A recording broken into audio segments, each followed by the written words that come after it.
ಮಾಜಿ ಸಿಎಂ ಯಡಿಯೂರಪ್ಪನವರ ನೇತೃತ್ವದಲ್ಲಿ ಲೋಕಸಭಾ ಎಲೆಕ್ಷನ್ ಎದುರಿಸಲು ಬಿಜೆಪಿ ಬಿಗ್ ಪ್ಲಾನ್. ಆದರೆ ಬಿಎಸ್ವೈ ಭ್ರಷ್ಟಾಚಾರದ ಬಗ್ಗೆ ಗ್ರಂಥವನ್ನೇ ಬರೆಯಬಹುದು ಎಂದಿದ್ದ ಪ್ರತಾಪ್ ಸಿಂಹ ಈಗಲೂ ಗಪ್ ಚುಪ್.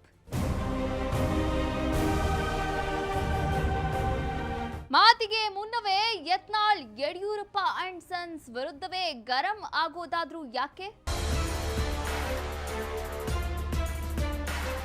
ಕಣ್ಣಿಗೆ ಕಟ್ಟುವಂತೆ ಕಟುವಾಸ್ತವಗಳು ಕಾಣಿಸ್ತಿದ್ರು ಬಿಜೆಪಿ ಹೈಕಮಾಂಡ್ ಸೈಲೆಂಟ್ ಆಗಿರುವುದೇಕೆ? ಯಡಿಯೂರಪ್ಪ ಸಹ ಜನಾರ್ದನ್ ರೆಡ್ಡಿಯನ್ನ ಬಿಜೆಪಿಗೆ ಸೇರಿಸಿಕೊಳ್ಳಲು ಒಲವು ತೋರಿಸ್ತಾ ಇರುವುದಾದ್ರೂ ಯಾಕೆ?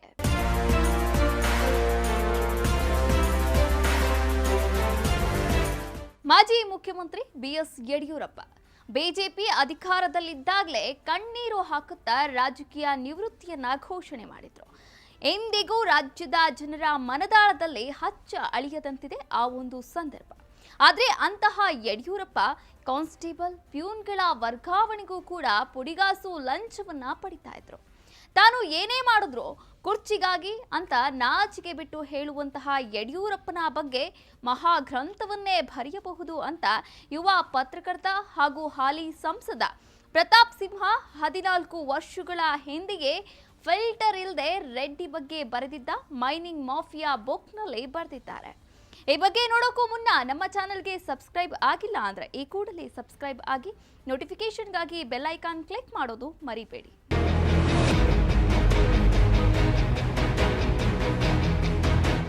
2008 ಬಿಎಸ್ ಯಡಿಯೂರಪ್ಪ ದಕ್ಷಿಣ ಭಾರತದಲ್ಲೇ ಮೊಟ್ಟ ಮೊದಲ ಬಾರಿಗೆ ಬಿಜೆಪಿ ಪಕ್ಷವನ್ನ ಅಧಿಕಾರಕ್ಕೆ ತರುವಲ್ಲಿ ಯಶಸ್ವಿಯಾಗಿದ್ದರು.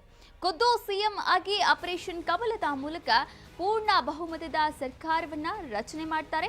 ಆದ್ರೆ ಆಗ ಬಿಎಸ್ವೈಗೆ ದೊಡ್ಡ ತಲೆನೋವಾಗಿದ್ದೆ ಜನಾರ್ದನ್ ರೆಡ್ಡಿ ಅಂಡ್ ಟೀಮ್ನ ಅಕ್ರಮ ಗಣಿಗಾರಿಕೆಯ ವಿರುದ್ಧ ವಿರೋಧ ಪಕ್ಷಗಳು ದೊಡ್ಡ ಮಟ್ಟದಲ್ಲಿ ಧ್ವನಿ ಎತ್ತಿತ್ತು. ಆಗ ವಿಧಿಯಿಲ್ಲದೆ ವಿರೋಧ ಪಕ್ಷಗಳ ಒತ್ತಡಕ್ಕೆ ಮಣಿದಂತಹ ಯಡಿಯೂರಪ್ಪ ತಮ್ಮ ಪಕ್ಷದಲ್ಲಿದ್ದಂತಹ ರೆಡ್ಡಿ ಅಂಡ್ ಟೀಮ್ ವಿರುದ್ಧವೇ ಆಕ್ಷನ್ಗೆ ಮುಂದಾದರು. ಇನ್ನು 2009ರಲ್ಲಿ ಅಂದಿನ ಕೇಂದ್ರ ವಿಜ್ಞಾನ ಮತ್ತು ತಂತ್ರಜ್ಞಾನ ಸಚಿವ ಕಪಿಲ್ ಸಿಬಲ್ ಅವರಿಗೆ ಬಿಎಸ್ವೈ ಒಂದು ಪತ್ರವನ್ನ ಬರೀತಾರೆ. ಆ ಪತ್ರದಲ್ಲಿ ಏನಿತ್ತು ಗೊತ್ತಾ? ನೋಡೋದಾದ್ರೆ ಕರ್ನಾಟಕ, ಆಂಧ್ರ ಪ್ರದೇಶಗಳಲ್ಲಿರ್ತಕ್ಕಂಥ ಗಣಿಗಾರಿಕೆ ಕಂಪನಿಗಳು ಅಕ್ರಮ ಚಟುವಟಿಕೆಗಳಲ್ಲಿ ನಿರತವಾಗಿವೆ ಎಂಬ ಆರೋಪ ಕೂಡ ಇದೆ. ಇದು ಸರ್ಕಾರಕ್ಕೆ ದೊಡ್ಡ ಮಟ್ಟದ ಕಂದಾಯ ನಷ್ಟಕ್ಕೆ ಕಾರಣ ಕೂಡ ಆಗಿರುವಂಥದ್ದು. ಇದೇ ವಿಷಯವನ್ನ ನೆರೆಯ ಆಂಧ್ರ ಪ್ರದೇಶ ಸರ್ಕಾರದೊಂದಿಗೆ ಈಗಾಗಲೇ ಕೈಗೆತ್ತಿಕೊಳ್ಳಲಾಗಿದೆ. ಆದರೂ ಕೂಡ ಅಗತ್ಯ ಸಹಕಾರ ಮಾತ್ರ ಸಿಗ್ತಾ ಇಲ್ಲ.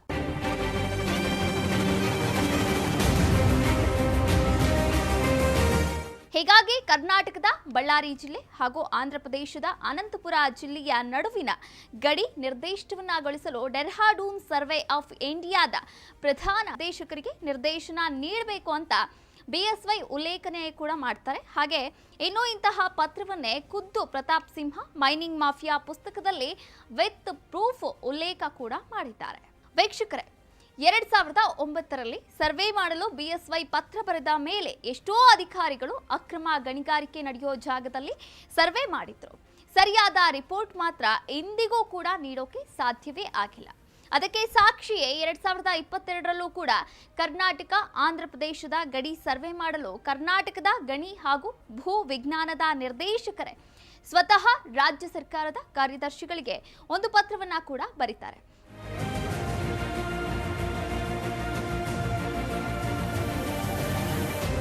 ಆ ಪತ್ರದಲ್ಲಿ ಇದ್ದಂತಹ ಸಂಗತಿ ಏನಪ್ಪಾ ಅಂದ್ರೆ ಟಪಾಲ್ ಏಕಾಂಬರಂ ಮತ್ತು ಟಪಾಲ್ ಗಣೇಶ್ ಅವರು ಐಎಸ್ಬಿಯಲ್ಲಿ ಸಿಬಿಐ ತನಿಖೆಗೆ ಸಂಬಂಧಪಟ್ಟಂತೆ ಬಳ್ಳಾರಿಯ ಆರ್ಎಫ್ನಲ್ಲಿ ಕರ್ನಾಟಕ ಮತ್ತು ಆಂಧ್ರ ಪ್ರದೇಶ ಎರಡೂ ರಾಜ್ಯಗಳ ನಡುವಿನ ಸಮಸ್ಯೆ ಬಗ್ಗೆ ಒಂದು ವಿನಂತಿ ಪತ್ರವನ್ನ ಕೂಡ ಬರೀತಾರೆ. ಆ ಪತ್ರದಲ್ಲಿ ಅರ್ಜಿದಾರರು ಹೇಳುವಂತಹ ಪ್ರಕಾರವಾಗಿ ನೋಡೋದಾದ್ರೆ ಭಾರತೀಯ ಸರ್ವೇಯರ್ ಜನರಲ್ 2010ರಲ್ಲಿ ಮಾಡಿರುವಂತಹ ಸರ್ವೆಯಲ್ಲಿ ಲೋಪಗಳಾಗಿದೆ. ಅಂದು ಸರ್ಕಾರಿ ಅಧಿಕಾರಿಗಳು ಬಳ್ಳಾರಿ ರಿಸರ್ವ್ ಫಾರೆಸ್ಟ್ ನಕ್ಷೆ ಅಂದ್ರೆ 1896 ವರ್ಸಸ್ ನೋಡೋದಾದ್ರೆ ಟೋಪೋ ಶೀಟ್ 57A/16 ಹೋಲಿಕೆಯನ್ನ ಮಾಡಿ ಸರ್ವೆ ಮಾಡಿರಲಿಲ್ಲ. ಹಾಗಾಗಿ 1896ರ ನಕ್ಷೆಯ ಅನುಸಾರವಾಗಿ ಸರ್ವೆ ಮಾಡಬೇಕು ಅಂತ ಕೇಳ್ಕೊಂಡಿದ್ರು. ಈ ಸಮಸ್ಯೆ ಕಳೆದ 14 ವರ್ಷಗಳಿಂದ ಕೂಡ ಬಗೆಹರಿದಿಲ್ಲ. ಇದುವರೆಗೂ ಕೂಡ ಬಗೆಹರಿಸುವಲ್ಲಿ ಯೋಚನೆ ಕೂಡ ಮಾಡ್ತಾ ಇಲ್ಲ. ಇನ್ನ ಸಂಬಂಧಪಟ್ಟವರು ISB ಸಮಸ್ಯೆಯನ್ನ ಪರಿಹರಿಸುವಲ್ಲಿ ವಿಳಂಬವನ್ನ ಕೂಡ ಮಾಡ್ತಾ ಇದ್ದಾರೆ. ಅದಕ್ಕೆ ಈಗ ನಾವು ಮಾನಸಿಕ ಮತ್ತು ದೈಹಿಕ ಒತ್ತಡಕ್ಕೆ ತುತ್ತಾಗಿದ್ದೇವೆ. ಹಾಗೆ ನಮ್ಮ ಕಚೇರಿ ಈಗಾಗಲೇ ವಿವರವಾದಂತಹ ಮಾಹಿತಿಯನ್ನ ಸಲ್ಲಿಸಿದೆ. ಸುಪ್ರೀಂ ಕೋರ್ಟ್ನ ಆದೇಶದ ಮೇರೆಗೆ ಈ ಸರ್ವೆ ನಡೆದಿದೆ. ಈ ಬಗ್ಗೆ ಬಳ್ಳಾರಿ ಅರಣ್ಯದ ಬಾಹ್ಯ ರೇಖೆಯ ಮಟ್ಟವನ್ನ ಪರಿಗಣಿಸಿ ಗಣಿಗಾರಿಕೆ ಗುತ್ತಿಗೆದಾರರಿಗೆ ಸಂಬಂಧಪಟ್ಟಂತೆ ಇಲಾಖೆಯ 10R ನಿಕಟವಾದಂತಹ ಮನವಿ ಮಾಡಲು ಸರ್ಕಾರ ಮಟ್ಟದಲ್ಲಿ ನಿರ್ಧಾರವನ್ನ ತೆಗೆದುಕೊಳ್ಬೇಕು. ಇಂತಿ ಗಣಿ ಮತ್ತು ಭೂವಿಜ್ಞಾನ ಇಲಾಖೆಯ ನಿರ್ದೇಶಕರು ಇದಿಷ್ಟು ಕೂಡ ಆ ಒಂದು ಮನವಿ ಪತ್ರದಲ್ಲಿ ಇರುವಂತದ್ದು. ಇನ್ನು ಈ ಪತ್ರ ಬೊಮ್ಮಾಯಿ ಸರ್ಕಾರದ ಕಾರ್ಯದರ್ಶಿಗಳಿಗೆ ಕಳುಹಿಸಿರೋದು ಕೂಡ 2022 ನವೆಂಬರ್ ತಿಂಗಳಲ್ಲಿ.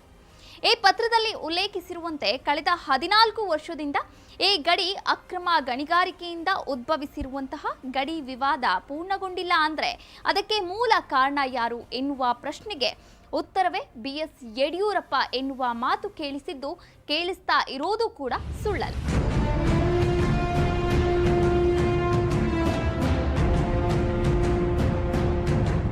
ವೀಕ್ಷಕರೇ, ನಿಮಗೆ ನೆನಪಿದೆಯೋ ಇಲ್ವೋ 2007ರಲ್ಲಿ JDS ಮತ್ತು BJP ಮೈತ್ರಿ ಮುರಿದು ಬಿದ್ದ ಆದ್ಮೇಲೆ ರಾಜ್ಯವ್ಯಾಪಿ BJP ಪರ ಅನುಕಂಪದ ಅಲೆ ಬೀಸಿತ್ತು. ಅದಕ್ಕೆ ಸರಿಯಾಗಿ ರೆಡ್ಡಿ ಅಂಡ್ ಟೀಮ್ BJPಯನ್ನ ಅಧಿಕಾರಕ್ಕೆ ತರಲು ಬೇಕಾದಷ್ಟು ಹಣವನ್ನ ಕೂಡ ಚೆಲ್ಲಾಡಿತು. ಹಾಗಾಗಿಯೇ 2008ರಲ್ಲಿ BJPಗೆ 110 ಸ್ಥಾನ ಸಿಕ್ತು. ಹಾಗೆ ಸರ್ಕಾರ ರಚಿಸೋಕೆ 113 ಮೆಜಾರಿಟಿ ಆದ ಕಾರಣ ಆಪರೇಷನ್ ಕಮಲವನ್ನ ಶುರು ಮಾಡ್ತಾರೆ. ಅದಕ್ಕೂ ಮತ್ತೆ ಹಣವನ್ನ ಸುರಿದಿದ್ದು ಇದೇ ರೆಡ್ಡಿ ಅಂಡ್ ಟೀಮ್. ಬಿಜೆಪಿ ಸರ್ಕಾರ ಕೂಡ ರಚನೆ ಆಯಿತು. ಆದರೆ ಕೇವಲ 18 ತಿಂಗಳಲ್ಲಿ ಯಡಿಯೂರಪ್ಪ ಸೀಟಿಗೆ ಸಂಕಷ್ಟ ಕೂಡ ಶುರುವಾಗಿತ್ತು. ಯಾಕಂದ್ರೆ ಯಡಿಯೂರಪ್ಪ ಅದಿರು ಸಾಗಿಸುವಂತಹ ಪ್ರತಿ ಲಾರಿ ಮೇಲೂ 1,000 ರೂಪಾಯಿ ತೆರಿಗೆ ವಿಧಿಸುವ ಹೊಸ ನಿಯಮವನ್ನ ಜಾರಿಗೊಳಿಸೋಕೆ ಪಟ್ಟನ್ನ ಹಿಡಿದಿದ್ರು. BSY ರವರ ಈ ನಡೆಗೆ ರೆಡ್ಡಿ ಕೆಂಡಾಮಂಡಲವಾದರು. ಎಲೆಕ್ಷನ್ಗೆ ದುಡ್ಡು, ಆಪರೇಷನ್ ಕಮಲಕ್ಕೆ ದುಡ್ಡು, ಬಿಜೆಪಿ ಸರ್ಕಾರ ಅಧಿಕಾರಕ್ಕೆ ಬಂದಿದ್ದೇ ನಮ್ಮ ದುಡ್ಡಿಂದ, BSY CM ಆಗಿದ್ದೇ ನಮ್ಮ ಕೃಪೆಯಿಂದ. ಹೇಗಿರುವಾಗ ನಮ್ಮ ವಿರುದ್ಧವೇ ಇಂತಹ ನಿಯಮ ತಂದ್ರೆ ಸುಮ್ಮನೆ ಬಿಟ್ಟು ಬಿಡ್ತೀವಾ ಎನ್ನುವ ಮಟ್ಟಕ್ಕೆ ರೆಡ್ಡಿ ಅಂಡ್ ಟೀಮ್ ತಲುಪಿಬಿಟ್ಟಿತ್ತು.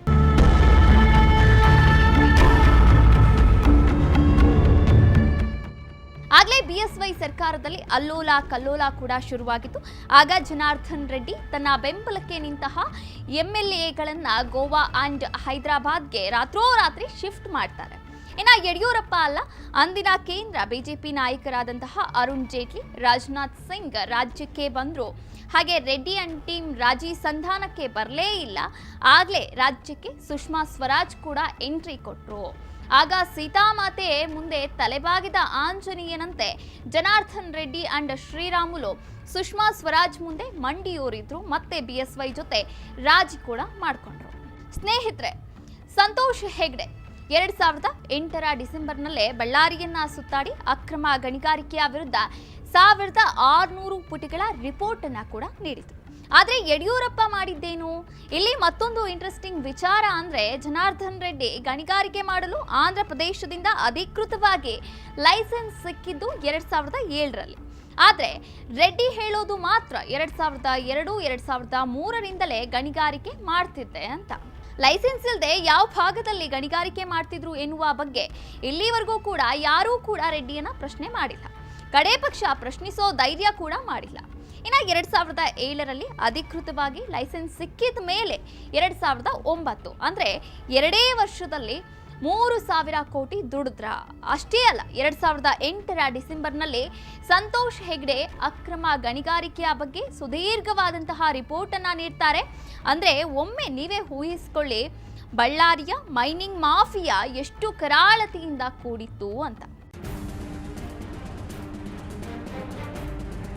ಇಷ್ಟಕ್ಕೂ ಸಂತೋಷ್ ಹೆಗ್ಡೆಯ ರಿಪೋರ್ಟ್ ಅನ್ನ ಯಾಕೆ ಯಡಿಯೂರಪ್ಪ ಪರಿಶೀಲನೆ ಮಾಡಲೇ ಇಲ್ಲ? ಪ್ರತಿ ಅದಿರಿನ ಲಾರಿಗೂ 1,000 ರೂಪಾಯಿ ತೆರಿಗೆ ವಿಧಿಸಬೇಕು ಅಂತ BSY ನಿರ್ಧಾರ ಮಾಡಿದ್ದಾದ್ರೂ ಯಾಕೆ? ಹಾಡ ಹಗಲಲ್ಲೇ ಅದಿರು ಸಾಗಾಟ ಮಾಡ್ತಿದ್ದಂತಹ ಲಾರಿಗಳಲ್ಲಿ ರೆಡ್ಡಿಯ ಅಕ್ರಮ ಶ್ರೀಮಂತಿಕೆ ಹೇಗೆ ಅಡಕವಾಗಿತ್ತು? ಇಂತಹ ಹಲವು ಪ್ರಶ್ನೆಗಳಿಗೆ 14 ವರ್ಷಗಳ ಹಿಂದಿಗೆ ಯುವ ಪತ್ರಕರ್ತರಾಗಿದ್ದಂತಹ ಪ್ರತಾಪ್ ಸಿಂಹ ಧ್ವನಿ ಎತ್ತಿದ್ರು. ಅದೇ ಕಾರಣಕ್ಕಾಗಿ ಪ್ರತಾಪ್ ಸಿಂಹ ಯಡಿಯೂರಪ್ಪನ ಬಗ್ಗೆ ಮೈನಿಂಗ್ ಮಾಫಿಯಾ ಪುಸ್ತಕದಲ್ಲಿ ಬರೆದಿರೋದು ಕೂಡ ಹೌದು. ಮುಖ್ಯಮಂತ್ರಿ BS ಯಡಿಯೂರಪ್ಪನ ಸಾಚಾತನದ ಬಗ್ಗೆ ಮಾತು ಬೇಡವೇ ಬೇಡ ಬಿಡಿ. ಎಲ್ಲರೂ ಮಾಡೋದು ಕುರ್ಚಿಗಾಗಿ, ನಾನ್ ಮಾಡಿದ್ದೆಲ್ಲ ಕುರ್ಚಿಗಾಗಿ ಎಂದು ಪರಮ ಪ್ರಾಮಾಣಿಕರಂತೆ ನಾಚಿಕೆ ಬಿಟ್ಟು ಹೇಳುವ ಅವರ ಬಗ್ಗೆ ಮತ್ತೊಂದು ಮಹಾಗ್ರಂಥವನ್ನೇ ಬರೀಬಹುದು.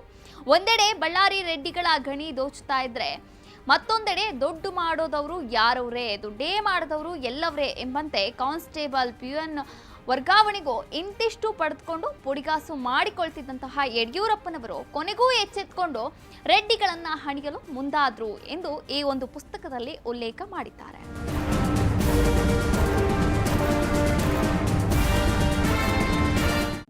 ವೀಕ್ಷಕರೇ, ಇದು ಕೇವಲ ಬಳ್ಳಾರಿ ಅಕ್ರಮ ಗಣಿಗಾರಿಕೆಯ ವಿಚಾರದಲ್ಲಿ BS ಯಡಿಯೂರಪ್ಪನ ಪಾತ್ರದ ಬಗ್ಗೆ ಹಾಲಿ ಸಂಸದ ಪ್ರತಾಪ್ ಸಿಂಹ ಫಿಲ್ಟರೇ ಇಲ್ಲದೆ ಇರೋ ಹಾಗೆ ಬರೆದಿರುವಂತಹ ಕಟು ವಾಸ್ತವಗಳು. ಆದರೆ ಈ ವಿಚಾರಗಳ ಬಗ್ಗೆ ಇಂದು ಸಂಸದರಾಗಿರ್ತಕ್ಕಂಥ ಅದೇ ಪ್ರತಾಪ್ ಸಿಂಹ ಕೂಡ ತುಟಿ ಬಿಚ್ತಾ ಇಲ್ಲ. ಧರ್ಮ ರಕ್ಷಣೆ ಮಾಡ್ತೀವಿ ಅಂತ ರಾಜಕೀಯ ಮಾಡ್ತಿರುವಂತಹ ಕೇಂದ್ರದಿಂದ ಹಿಡಿದು ರಾಜ್ಯದ ಯಾವೊಬ್ಬ BJP ನಾಯಕರು ಕೂಡ ಧ್ವನಿಯನ್ನ ಎತ್ತುತ್ತಿಲ್ಲ. ನಾಡಿನ ನೆಲ ಜಲ ಸಂರಕ್ಷಣೆ ಮಾಡ್ತೀವಿ ಅಂತ ಅಧಿಕಾರದಲ್ಲಿರುವಂತಹ ಕಾಂಗ್ರೆಸ್ನ ಧೀಮಂತ ನಾಯಕರು ಕೂಡ ಪ್ರಶ್ನೆ ಮಾಡ್ತಾ ಇಲ್ಲ. ಆದರೆ ರಾಜ್ಯದ ಜನ ಕೂಡ ಈ ಬಗ್ಗೆ ಎಚ್ಚೆತ್ತುಕೊಳ್ಬೇಕಾಗಿದೆ. ಬಿಜೆಪಿಗರು ಸಾಥ್ ನೀಡಿದಂತಹ ಅಕ್ರಮ ಗಣಿಗಾರಿಕೆಯ ಬಗ್ಗೆ ಪ್ರಶ್ನೆ ಮಾಡಲೇಬೇಕಿದೆ. ಇಲ್ಲದೆ ಹೋದ್ರೆ ಇಂತಹ ನಾಯಕರ ಸ್ವಾರ್ಥಕ್ಕೆ ನಾಡು ನುಡಿ ಗಡಿ ಎಲ್ಲವನ್ನ ಕೂಡ ಕನ್ನಡಿಗರು ಬಲಿ ಕೊಡಬೇಕಾಗುತ್ತೆ ಅಂತ ಹೇಳ್ತಾ ಈ ಸ್ಟೋರಿಯನ್ನ ಮುಗಿಸ್ತಾ ಇದ್ದೇನೆ. ಈ ವಿಚಾರದ ಬಗ್ಗೆ ನಿಮ್ಮ ಅನಿಸಿಕೆ ಏನು ಅಂತ ನಮಗೆ ಕಮೆಂಟ್ ಮಾಡಿ ತಿಳಿಸಿ. ಇದಾಗಿತ್ತು ಈ ಕ್ಷಣದ ಪ್ರಮುಖ ಸುದ್ದಿ. ನಿರಂತರ ಸುದ್ದಿಗಳಿಗಾಗಿ ನೋಡ್ತಾ ಇರಿ ಸಾಮ್ರಾಟ್ ಟಿವಿ. ನಾನು ಕಾವ್ಯ ಆಚಾರ್, ಇದು ನೊಂದವರ ಧ್ವನಿ.